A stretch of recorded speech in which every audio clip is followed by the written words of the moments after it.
भाइयों बहनों, जय श्री गुरुदत्त।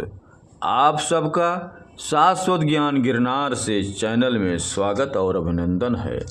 भाइयों बहनों, रावण के विषय में तो हम सभी जानते ही हैं, किंतु रावण के परिवार के विषय में बहुत लोगों को अधिक जानकारी नहीं है। ध्यान दें कि यहाँ केवल रावण के व्यक्तिगत परिवार का विवरण दिया जा रहा है। संपूर्ण राक्षस वंश के विषय में हम प्रकाश डालेंगे। भाइयों बहनों, रावण के वंश के विवरण देने से पहले हम आप सब भाई बहनों से अनुरोध करूंगा कि चैनल को सब्सक्राइब एवं वीडियो को लाइक तथा शेयर एवं कमेंट्स बॉक्स में अपने विचार हमें ज़रूर दें। भाइयों बहनों, रावण के पिता सप्त ऋषियों में से एक महर्षि पुलस्त्य के पुत्र महर्षि विश्वशर्वा थे। महर्षि विश्वशर्वा की पहली पत्नी का नाम इलबिदा था, जिनसे उन्हें कुबेर नामक पुत्र की प्राप्त हुई। कुबेर यक्षों के अधिपति बने। विश्वशर्वा ने दूसरा विवाह सुमाली नामक राक्षसी की पुत्री कैकसी से किया। विश्वशर्वा और कैकसी के 3 पुत्र हुए, रावण, कुंभकर्ण एवं विभीषण। इसके अतिरिक्त दोनों की एक कन्या भी थी, जिसका नाम सुपर्णखा था। वैसे तो रावण की कई पत्नियां थीं, किंतु रामायण में रावण की 2 प्रमुख पत्नियों और 6 पुत्रों का वर्णन मिलता है। पहला मंदोदरी, ये मायासुर और हेमा की बड़ी पुत्री थी और रावण की पटरानी थी। मायावी और दुंदुभि इसके भाई थे, जिसका वध वानर राज बाली ने किया। इनकी गिनती 5 कन्याओं में की जाती है। इनके रावण को 2 पुत्रों की प्राप्ति हुई। मेघनाद, रावण का सबसे बड़ा पुत्र मेघनाद था। महान योद्धा, पुराणों में वर्णित एकमात्र अति महारथी, एकमात्र ऐसा योद्धा जिसके पास तीनों महाअस्त्रों ब्रह्मास्त्र, नारायणास्त्र एवं पशुपत अस्त्र थे। महादेव के प्रिय इंद्र को भी जीतने वाले श्री राम और लक्ष्मण को भी नागपाश में बांध दिया था। लक्ष्मण के हाथों वध हुआ। दूसरा अक्षय कुमार, रावण का सबसे छोटा पुत्र, कई दिव्यास्त्रों का ज्ञाता। अल्पायु में ही वे अशोक वाटिका में हनुमान से उलझ बैठे और वीरगति को प्राप्त हुए। धन्य मालिनी, मयासुर और हेमा की दूसरी पुत्री, मंदोदरी की छोटी बहन।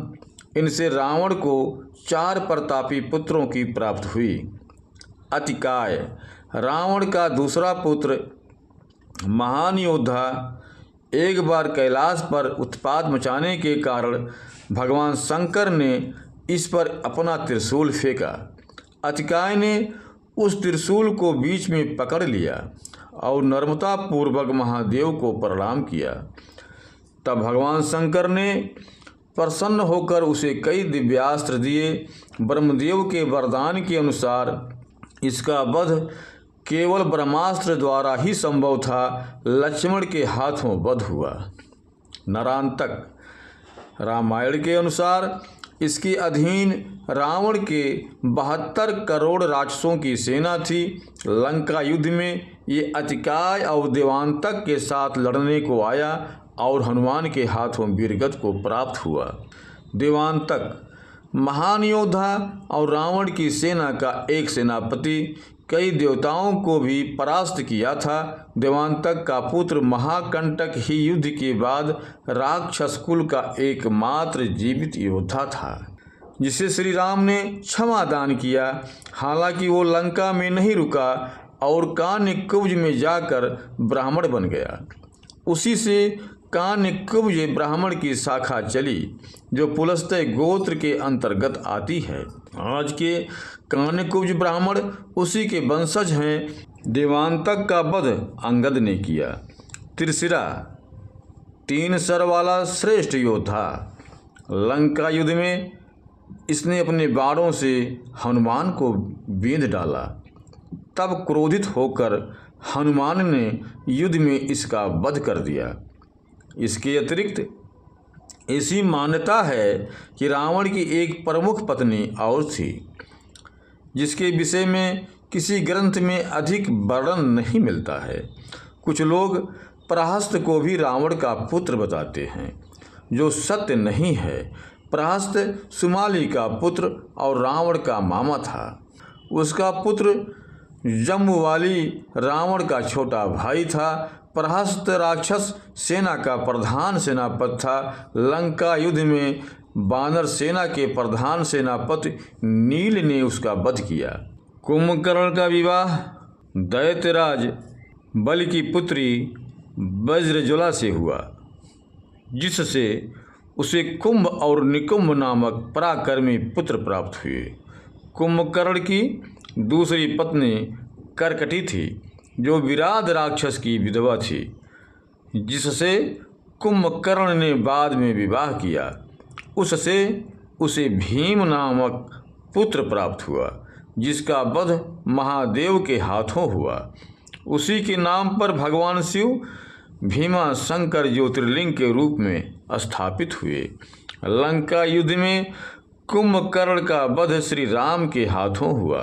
विभीषण का विवाह गंधर्व शैलूषा की पुत्री शर्मा से हुआ था, जिससे उसे त्रिजटा नामक पुत्री की प्राप्त हुई, जो अशोक वाटिका में सीता की सुरक्षा करती थी।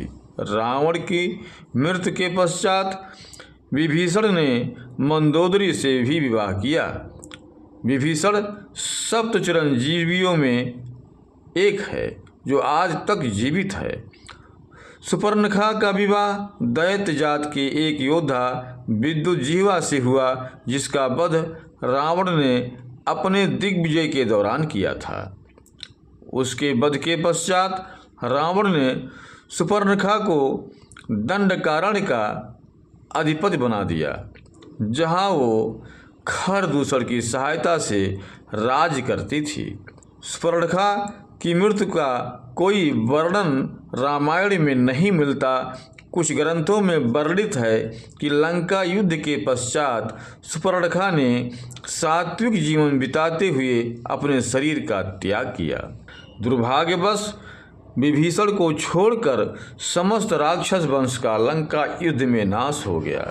तो संक्षेप में रावण के परिवार का वर्णन इस प्रकार है।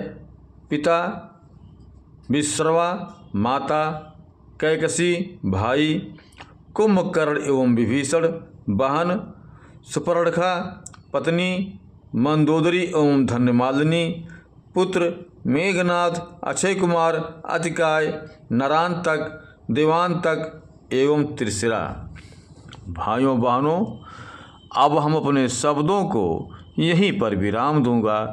पुनः मिलेंगे अगले वीडियो में। जय श्री गुरुदत्त, जय श्री गुरुदत्त।